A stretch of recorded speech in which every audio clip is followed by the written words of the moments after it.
Hey crazies, it is 60 degrees, which is like ridiculous for this time of year. I thought it would be a great day to go out and check on the status of these little libraries.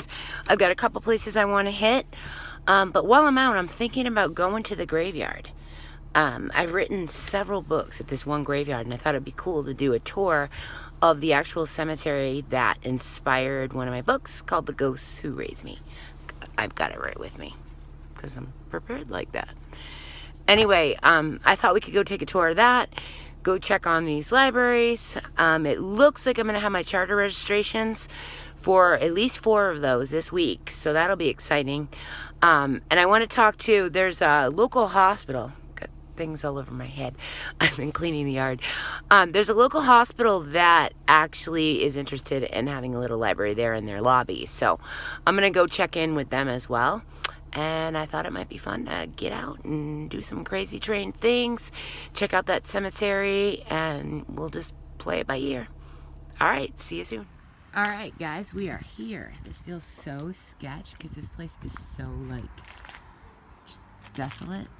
The snow has finally melted, so I think we can do it. I'm probably going to get stuck in mud, but hey, it is what it is. All right. So this is where the entire book takes place. And the way that the book started, the idea for the book was actually because I used to take lunch breaks here. And I'd sit in this cemetery because there's benches in the way far back. And eat lunch just to, like, not be in my office and get out of the car. And right here, I was looking at this.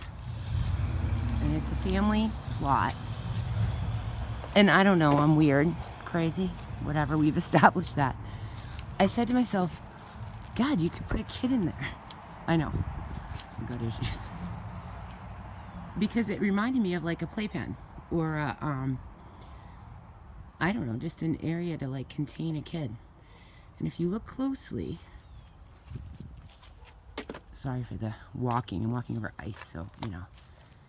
You can see Eliza, who is it Marlowe? I should probably look that up. What do we got here?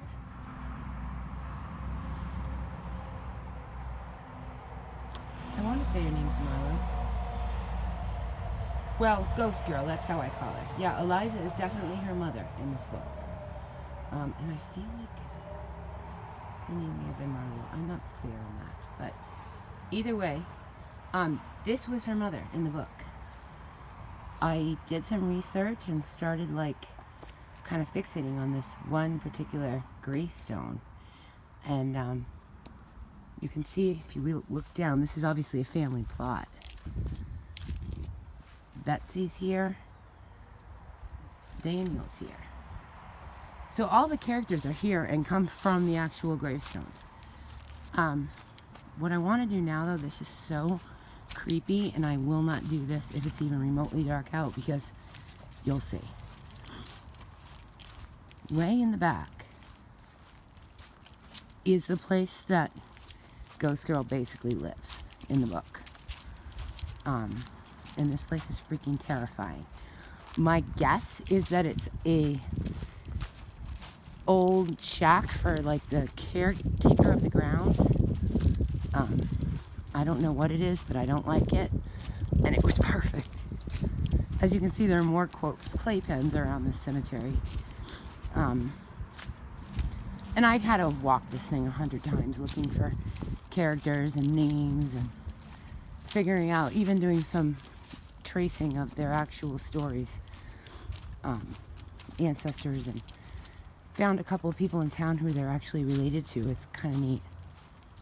One of the things I love about writing is the research, and that's probably my journalism background. You can see it in the way back, maybe not on the video yet, the funeral caper shack. I'm going to shut this off and do another one when we're closer and I'm not out of breath. Alright guys, here we are. I hear that this is a popular spot for homeless people in town, so we're gonna proceed slowly.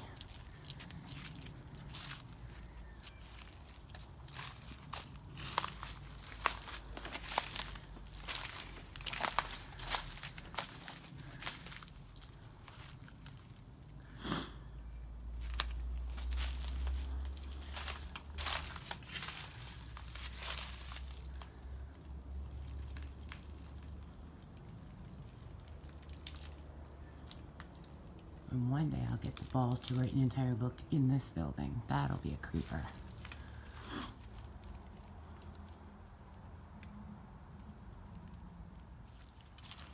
All right, apparently Adaline is the name of the girl in the book. Marlowe is Marlowe Harris from Pretty Bones, which I also wrote in a cemetery.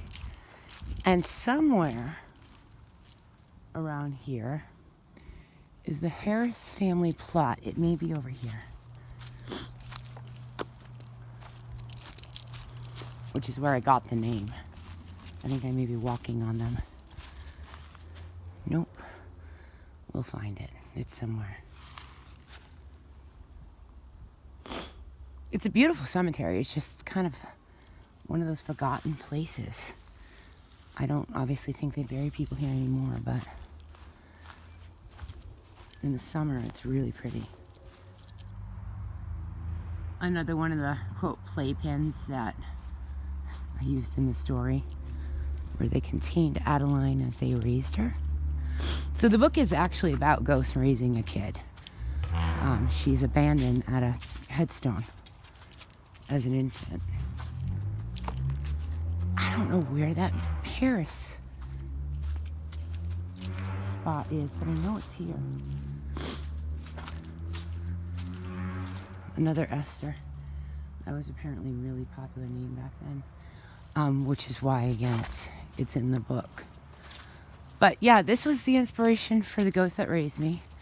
This may be the Harrises. There's Sarah. She's in the book. I feel like I know these people. No, this is the Connors. They're in Boned, I want to say. The Harrises have a pretty big headstone. I don't know where it went, though. I don't think it went anywhere, but you know what I'm saying. Well, I don't know where they are. Okay, another book with a different name. They're somewhere in here, I promise. But yeah, this is where I write a lot of my darker books. It's quiet. As you can see, there's not much going on around. I mean, nobody's going to bother you in a little meadow. The only really terrifying thing is that darn building back there. But it's peaceful here. I mean, it's a quiet town anyway, but yeah. So that's where Ghost Who Raised Me, Pretty Bones, Boned, any of the books where I write about the Westminster Cemetery or the town of Westminster, this is it.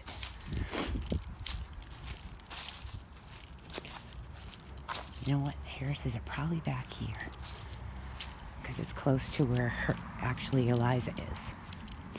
I would have kept them all in the same spot. It's kind of funny how you know your own patterns with the writing and how you process. I would have told myself that Harris had to be the last name for Marlowe because I was trying to tie the two books together, but maybe not. Anyway, regardless, that's not the point. You guys get the gist. This is the cemetery where it all happens.